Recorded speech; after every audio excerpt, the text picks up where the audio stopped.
I love Ubuntu. Despite its reputation among some in the community, I find its ease of use and wide install base perfectly suits my needs. You know, gaming, video editing, general productivity. With the release of Ubuntu 16.04, I thought it might be fun to look back at some of the more sordid milestones of Ubuntu's history.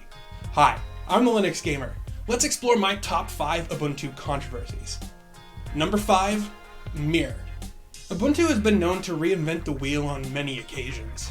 If it's Upstart, snappy packages, or Unity, which we'll get to in a minute, it's one of the reasons Ubuntu has the reputation it does. But when you have the guts to create your own display server when the rest of the community is heading towards Wayland, it definitely rustles some jimmies. Many questions remain about Mir. What kind of performance can we see? How does this custom solution benefit Canonical's vision of convergence? And most importantly, when will the outrage subside? Number 4, the Amazon Lens. The Amazon Lens was a scheme by which Canonical was hoping to raise money simply by having people use Ubuntu. The lens was built directly into the Unity dashboard. Anytime the user would type into the search bar, it would start to ping Amazon and usually return less than relevant results. The problem was many people felt this was an invasion of privacy.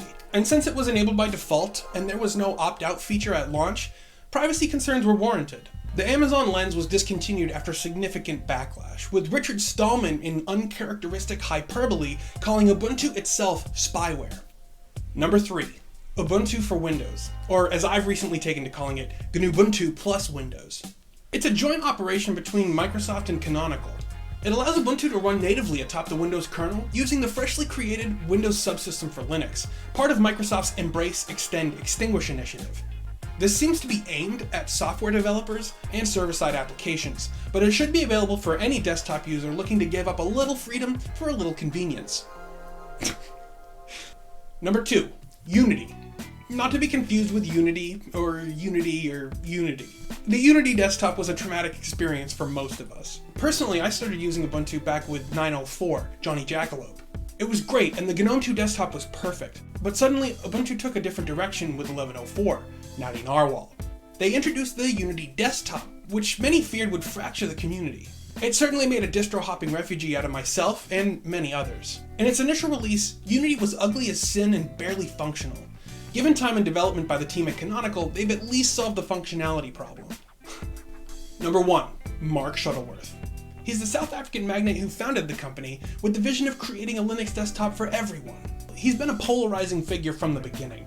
From Ubuntu's original motto, Linux for human beings, to his often highly charged and sometimes incomprehensible rhetoric, Shuttleworth has found himself in hot water on more than one occasion. But isn't that exactly the kind of personality that keeps the open source community going? The fact that Ubuntu has had the lofty goal of bringing free software to every PC user, not just system administrators, is why they draw so much criticism, at least in part.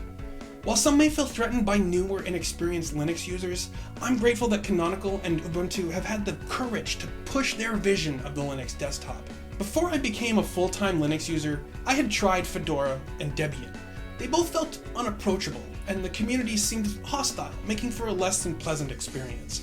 So when I finally came across Ubuntu, it all clicked. The forums were a welcoming place for any questions that I might have had, and I quickly found myself gaining the skills I needed to compute with confidence. Despite Ubuntu's faults, I wouldn't be a Linux user today if it weren't for this amazing distro. And while I've poked fun at them here today, I'm sure they can withstand any friendly jibes I may have thrown at them.